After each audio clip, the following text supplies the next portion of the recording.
Good morning, જય શ્રી કૃષ્ણ બધા મિત્રોને. ઉઠી ગયા છે, 12 વાગી ગયા છે ને હવે છે ગુડ નાઇટથી હવે જાઉં છું ફ્રેશ થઈ. આ છે મિત્રો ધાણેટી ગામ છે આખું. કેવડું મોટું ગામ હશે ભાવજી? ઓહો, છે અમારા ભાવદીપ ડાંગર.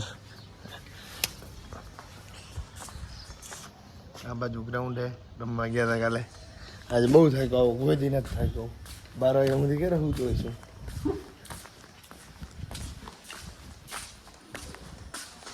પછી હું અને ભવદીપ હોસ્ટેલ આવી ગયા. ત્યાંથી નાહી ધોઈ ફ્રેશ થઈ અને તેજસભાઈને સાથે લઈને પાછા અમે આવી ગયા ભવદીપભાઈની ઘરે. કારણ કે આજે બપોરનું જમવાનું રાખેલું હતું ભવદીપભાઈની ઘરે. હું ને તેજસ આવી ગયા. ભવદીપભાઈ સારી એવી અમારી મહેમાનગતિ કરી. પછી અમે ત્રણેય જમવા બેસી ગયા ભવદીપભાઈની ઘરે. જમવામાં બહુ સારી સારી આઈટમ બનાવેલી હતી સ્પેશિયલ અમારા માટે. આજે હું ને તેજસભાઈ ભવદીપભાઈની ઘરે મહેમાન હતા. ભવદીપભાઈની ઘરે જમતા હતા ત્યાં કુલદીપભાઈ લેવા આવી ગયા હતા. તો હવે અમારા કુલદીપભાઈ આવી ગયા છે લેવા માટે. એટલે હવે થોડી વાર કુલદીપભાઈને આપણે ટાઈમ આપી દી. જઈ આવી થોડી વાર. ભવદીપભાઈ આવું રહો, હમણાં આવું હોય તને? ભવદીપ इधर आजा बच्चा, इधर आजा भवदीप. चल चल हमारे साथ चल તું. અમારે થોડી વાર કુલદીપ ને ટાઈમ આપવો જોઈએ ને. મારો લંગોટીઓ યાર મારો લંગોટીઓ યાર. હાલ હાલ તું હાલ ને સાહેબ એ ના હાલે, તું એ ના હાલે. હાલ હાલ ક્યાં યાર ભગવતી કા આસ્તિકમાં હાલ ને. ભાઈ નથી મારો. કામ હે વિડિયો હારું. હા વિડીયો સારું. હવે અમે જઈ નાસ્તો બાસ્તો કરી. હવે વિશાલનો ફોન આવે. હવે બસ નાસ્તો બાસ્તો કર્યા છીએ. નાસ્તો તો નથી કર્યો, મતલબ જમે હમણાં છે. એટલે હવે આઈસ્ક્રીમ ઠંડુ થોડું ખાધું છે અને હવે જઈ રહ્યા અંજાર. એક ભાઈબંધને મળી આવી અને હોસ્ટેલમાં બે છોકરા છે આપણા ગાવાલા મળતા આવી. એરપોર્ટિંગની મુલાકાત લેતા આવે. હવે આપણે અંજાર આવ્યા હોય ને વિવેકભાઈને ત્યાં ના મળે એવું બને જ નહીં. એટલા માટે આવી ગયા વિવેકભાઈને મળવા માટે. આ છે આપણા વિવેકભાઈ માતા, કચ્છના ક્રિએટર. એમની ગૂગલ ફેશન ગેલેરી શોપ છે. શોપની પણ મુલાકાત લઈ લી. ને તુષાર છે આપણો વિદ્યાર્થી આયુર્વેદિકનો. આ લોકોએ શોપની 3-4 બ્રાન્ચો બનાવી નાખી છે. અંજારમાં 2, ભુજમાં 2 એવી રીતના. અને તુષાર ને ડીડી પણ આપણો આયુર્વેદિકનો વિદ્યાર્થી છે. આપણે આવ્યા એટલે માટે આપણને પીવડાવવા માટે અંજારનું બેસ્ટમાં બેસ્ટ જ્યુસ લઈ આવ્યા છે. જ્યુસ પીને હવે આપણે જવાનું છે આયુર્વેદિકમાં. ને આવી ગયા અમે બોર્ડિંગના વિદ્યાર્થીઓને મળવા. આ બધા વિદ્યાર્થીઓ છે અમારા પાટણના. હું ગયો એટલે બધા આવી ગયા ગેટે. અને જૂના વિદ્યાર્થીઓ પણ ઘણા ખરા આવી ગયા હતા મળવા. અને પછી હવે અમારે નીકળવાનું હતું. ફટાફટ મોડું થતું હતું કેમ કે જમીને સાંજની મેચ ચાલુ કરવાની હતી. એટલે હું ને કુલદીપભાઈ પાછા ગાડી લઈને નીકળી ગયા. ધાણેટી તરફ રવાના થઈ ગયા. ત્યાં જઈને જમીને ડાયરેક્ટ પછી અમે થઈ ગયા તૈયાર. કેમ કે અમારે હવે જવાનું હતું રેફરી માટે. એટલે હું ને મહાવીરસિંહ બંને તૈયાર થઈને પહોંચી ગયા ગ્રાઉન્ડે. પછી અમે આવી ગયા હતા મેદાન ઉપર રેફરીના ટી-શર્ટ ચડાવીને. અને ટીમો આવી રહી હતી બે ધીમે ધીમે ગ્રાઉન્ડ ઉપર. આજે પહેલી મેચ ભવદીપભાઈની અને હરેશ માતાની હતી. એટલા માટે બંને ટીમો આવી ગયેલ હતી. પછી બંને ટીમોને મેદાનમાં બોલાવી લેવામાં આવી અને ગામના મહેમાનો અને આગેવાનોને ટોસ વિધિ માટે બોલાવી લીધા.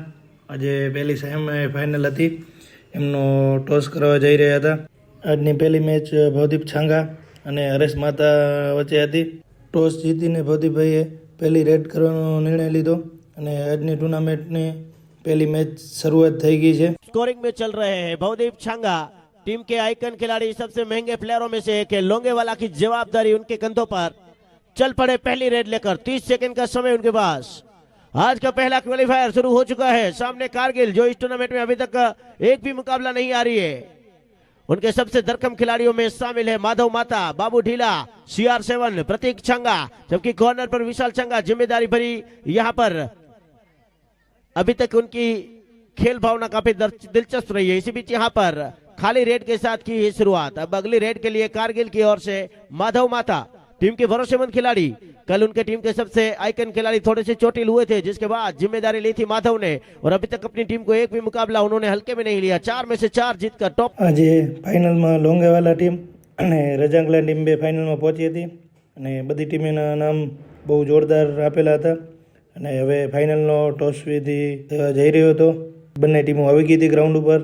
આગેવાનો, ગામના મુખ્ય મહેમાનો, રેફરીઓ બધા આવી ગયા હતા मैदान ઉપર અને હવે फाइनल चालू करवानी थी. आज के दिन का महाफाइनल मुकाबला अब शुरू होने की कगार पर. टूर्नामेंट ना रेफरी थ्रीओ महावीर सिंह जाडेजा, PR आहिर, सचिन आहिर અને રાજ બોરીચા. પછી મેદાન ઉપર અમે ચારે રેફરી ભાઈઓનું સ્વાગત કરવામાં આવ્યું અને સ્વાગત કરીને હવે ટુર્નામેન્ટની શરૂઆત કરવાની હતી. ફાઇનલ મેચની ટોસ વિધિ પણ પતી ગઈ હતી. ફાઇનલ ચાલુ થઈ ગઈ હતી અને બંને ટીમોની રસાકસી ચાલુ હતી, પણ લાલજીભાઈ છાંગાએ એક રેડ મારીને આખી ગેમ ચેન્જ કરી નાખી. સુપર રેડ મારીને જીત પોતાની ટીમ તરફ કરી નાખી. લાલજીભાઈની આ રેડ ટીમ લોંગાવાલા માટે ટર્નિંગ પોઈન્ટ હતો. આ રેડના કારણે લોંગેવાલા ટીમ ચેમ્પિયન બની અને પછી વિજેતા ટીમ એટલે કે લોંગેવાલા ટીમને સન્માનિત કરવામાં આવી. ગામના આગેવાનો અને મહેમાનો દ્વારા લોંગેવાલા ટીમને વિજેતા ટ્રોફી મળી. બેસ્ટ ડિફેન્ડર, બેસ્ટ રેડર બધાને ઇનામ મળ્યા. હવે વારો હતો ટીમ રજંગલાનો. એ ખૂબ સારું રમી, ખૂબ સારી મહેનત કરી, પણ ફાઇનલમાં 2 પોઈન્ટના કારણે પરાજિત થઈ. એટલા માટે એમને રનરઅપની ટ્રોફી આપી, વિજેતાની ટ્રોફીથી સન્માન કરવામાં આવ્યું ગામના આગેવાનો અને મહેમાનો દ્વારા. પછી ધીરે ધીરે બધા પ્લેયરોનું સન્માન થયું. પછી એમાં રેફરી ભાઈઓનું પણ સન્માન કરવામાં આવ્યું. રેફરી સેવા આપી છે તો હિતેશ માતા એમને સન્માનિત કરશે. ત્યારબાદ એવા રેફરી શ્રી PR આહિર, પ્રવીણભાઈ આહિર ચોરાળ સાંતલપુરથી આપણી વચ્ચે વધાર્યા છે. એમને હરિભાઈ પાચાભાઈ માતા સન્માનિત કરશે. આ છે વિજેતા કપ્તાન અને આ છે રનરઅપ કપ્તાન. सकला बड़ी बात बहुत बड़े यार, बट थैंक्स टू विजय छांगा खेल दिली के साथ टूर्नामेंट में परचम लहराने के लिए. આજની ટુર્નામેન્ટ પૂરી થઈ અને ખૂબ જ મજા આવી એમાં રેફરીમાં. અને મેચ જોઈને આપણે તો કબડ્ડીના પ્લેયર રમવાનું મન થાય જ, એટલા માટે છેલ્લે હું ને મહાવીર થોડીક વાર નાની બાકાજી બોલાવી દીધી. આપણને તો રમવા ના મળ્યું, પણ મનને મનાવવા માટે પછી થોડીક વાર રમ્યા અમે અને મહાવીર સાથે. 1 વાગી ગયો હતો ને ભૂખ પણ લાગી હતી, એટલા માટે પછી અમે આવી ગયા ભગવતી હોટલે. ત્યાં બધા મિત્રો સાથે ચા નાસ્તો કર્યો અને પછી ભાવેશભાઈ અમારા રીતિ રિવાજો વિશે 2 શબ્દ કહેતા હતા, એટલે એમને લઈ લીધા વ્લોગમાં. લાગીશ પડે એવો જ પાછો.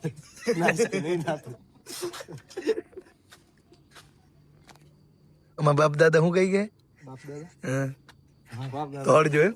હા દોડજો, ગરમી ન પડે તો તપ બહુ હોય ને, ચોરા લાડા હાથ કાઢતા હોય એટલે કે જોઈ વિચારીને નિયમ કાઢી ગયો. પણ એક નાયા મન લાગે બાપ દાદા નાવાનું ચોર હશે.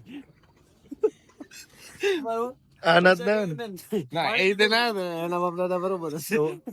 હું એ નહીં. તારા બાપ દાદા ડાઉટફુલ રહેશે હજી જોયું ને ના તો ખબર પીણા પીડાવે નહીં તમારે હું જવાનું. મારો તો આવે છે એ તો તમારે હિજાબ ના તો એટલા એને વિપુલ વિપુલ ગજો ની હતા કા ગજો ને મજા આવી થોડી વાર કે આખી વસ્તુ સારી છે વાટકી ઉલા થોડો ખવાય. ભગવતીથી નાસ્તો કરી લીધો અને પછી અમે આવી ગયા ભાવેશભાઈના ફાર્મ હાઉસ ઉપર. અને આજે રાત્રે અમારે અહીંયા આરામ કરવાનો હતો અને કાલે સવારે વહેલું નીકળી જવાનું છે અને 3 વાગી ગયા છે, એટલે સૂઈ જાય. અને હવે આપણે મળીએ નેક્સ્ટ વ્લોગમાં. ત્યાં સુધી બધા મિત્રોને જય શ્રી કૃષ્ણ.